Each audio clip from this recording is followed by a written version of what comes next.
नमस्कार मंडळी, मी भाग्यश्री. तुमचं सर्वांचं स्वागत आहे आमच्या यूट्यूब चॅनलवरती. आज आमच्याकडे बनत आहेत तांदळाच्या पिठाच्या कुरड्या, म्हणजेच कुरड्या. हे बोलायला आम्ही खूप मजा केली होती, नक्कीच बघा. आणि आमची सानिका, आतरंगी फॅमिलीची मेंबर. मम्मीची रेसिपी बघते सध्या मी. काय बनतात सानिका?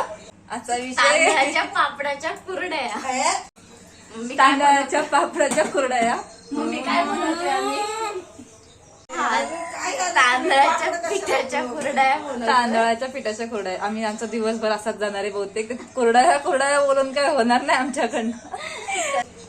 आम्हाला बोलायला नाही जमत आहे. तांदळाच्या पिठाच्या कुरड्या बनवतोय आम्ही. म्हणजे मम्मी बनवतायत. आता ते पीठ घोळून झालेलं आहे, म्हणजे घोळतायत, त्या गाठी फोडतायत. तर बघू आपण कशा बनवतायत मम्मी. तर मंडळी, आज आमच्याकडे पापड आणि कुरड्या हे दोन्ही पण बनले होते आणि आम्हाला त्याच्यामुळेच खूप कन्फ्युजन झालं होतं. त्याच्यानंतर ही तयारी चालली आमची कुरड्यांची. पापड आम्ही नंतर बनवले होते, पहिली कुरड्या बनवून घेतल्या. आणि ऑफकोर्स आम्हाला डॅडी मदत करतात ते सोयऱ्यामध्ये तिथे घाट भरून द्यायला. ते आम्हाला माहिती नाही कसं भरून द्यायचं आहे, त्यांना खूप छान एक्सपिरियन्स आहे ऑफकोर्स.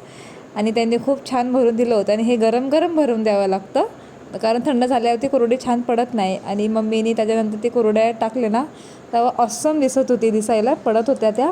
असं वाटत होतं की नूडल्स तयार होतात ते, म्हणून मला नूडल्सची आठवण आली. मी एक बाईट घेतला आणि मस्त त्याचा स्वादही घेतला. खूप छान लागत होती. मी फर्स्ट टाईम असं काहीतरी खाल्लं होतं, खूप मस्त लागलं होतं मला. आणि मी ट्राय केलं होती कुरडी टाकायला, बऱ्यापैकी जमली आहे मला. नंतर पापड बनवून झाले. त्याच्यानंतर आमच्याकडे पावसाने हजेरी लावली होती, तर आम्हाला टेन्शन आलं होतं की आमच्या कुरड्या आणि पापड कसे सुकतील. पण 2 ते 3 दिवसामध्ये ते मस्त सुकल्या होत्या. तुम्ही बघू शकता किती छान कडकडीत सुकल्यात त्या. खूप मस्त सुकून ते तयार झाल्या होत्या, म्हणजे 2-3 दिवसात ऑलमोस्ट झाल्या होत्या त्या. मम्मीने खूप छान कुरड्या आणि पापड बनवले होते. तुम्हाला ह्याचं म्हणजे कडकडतपणाचा आवाज तर समजत असेल की किती छान बनले आहेत हे पापड. हे नंतर आम्ही पापड पण बनवले होते आणि ते पण मस्त लगेच सुकले होते. म्हणजे पाऊसच्या दरम्यानच हा सगळा प्रोग्राम झाला होता आमचा.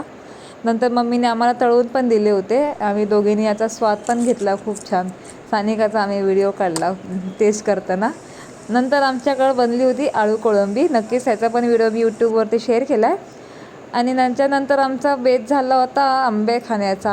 आम्हाला आंबे फार आवडतात आणि आम्ही त्याचा बेतही खूप छान केला होता. शिवाश खूप छान नखरे करत होता.